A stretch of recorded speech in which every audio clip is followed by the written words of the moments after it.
All right, welcome back. Democratic mega donor and billionaire environmentalist Tom Steyer is known for spending millions of his own dollars on Democratic campaigns.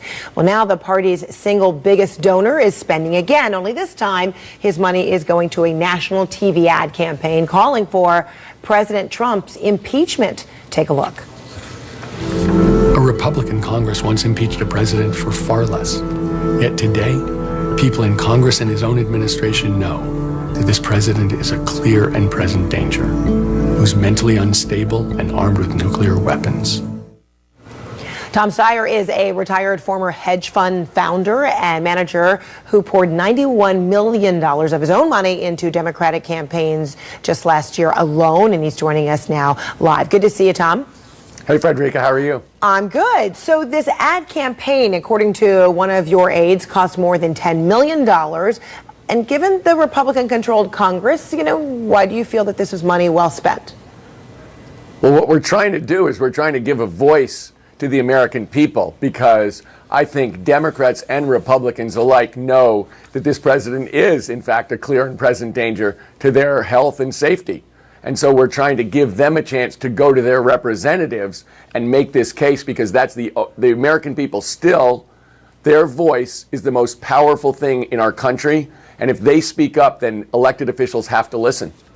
But on what grounds do you believe Trump should be impeached? Because it has to be more than a belief of clear and present danger or That's right. access to nuclear weapons. He has violated his trust to the Constitution and to the American people.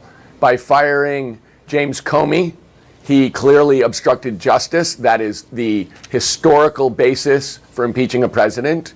The emoluments clause has been broken. The fact of the matter is he has clearly broken his trust with the Constitution. The reason that we're calling for it is that it's urgent that it happen now. The fact of the matter is he is putting us at risk on a daily basis, and he has, you can go to legal scholars, he has clearly met the standard for impeachment, but we have to have it. And so that's why we're going to the American people and asking them to raise their voices and say, we need a change. But there are parameters in which the president does have the authority to hire and fire the FBI director. Yes, but obstructing justice is not one of them. The fact of the matter is, if you look at the historical impeachments, they were all based around obstructing justice at much lower levels or equivalent levels to what he's already done publicly. Okay, well, looking into obstruction of justice, among the many things that congressional investigations are looking into, the special counsel Robert Mueller also looking into it with his investigations. Why not wait until those investigations are complete?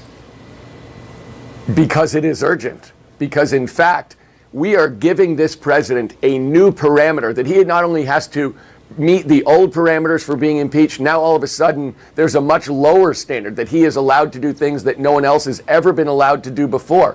We should not be breaking the Constitution to keep in office a president who is putting at risk the safety and health of Americans on a daily basis. I don't understand why we're delaying. In fact, it's urgent right now that we act, and that's what we're asking the American people to stand up and speak for. So as the DNC, Democratic National Committee, gathers for its fall meeting this weekend, among the concerns that the party lacks resources to win midterm elections, do you plan to put money into other 2018 campaigns? Well, what we really do, Frederica, is we're really a grassroots organization, which means is we make it possible for local groups to go door to door, to phone bank, to talk citizen to citizen about the issues of the day. That's what we did in 2016, and of course we're going to keep doing that in 2017. We're already doing it, and 2018. Our whole push is the old-fashioned idea that American citizens talking to each other about the most important issues of the day is the way that we have a vibrant and just democracy, and we will continue doing that just the way we have for the last few years. So quickly, might this be a prelude to your own potential campaign? An opinion piece in the LA Times this weekend suggesting that you may be trying to build your own political brand with this campaign, that you may be eyeing Senate Dianne Feinstein's seat after saying, she will run for a fifth term. What's the prospect of that? I have said that I am willing to do anything, including running for office, to push forward a positive agenda for California and for America. And that's true. I haven't taken that off the table. But this move for impeachment stands by itself. It is its own campaign because I think everyone in America knows this is true. All of those elected officials in D.C., Republicans and Democrats, know it's true, but no one wants to say it. And what we're trying to do is say, we're willing to say it, and we're asking the American people to say it, because it's true, it's important, it's got to happen, and we got to give it a voice. All right. Tom Steyer, thanks so much for your time. Appreciate it. Frederica, thanks for having me. All right, we'll be right back.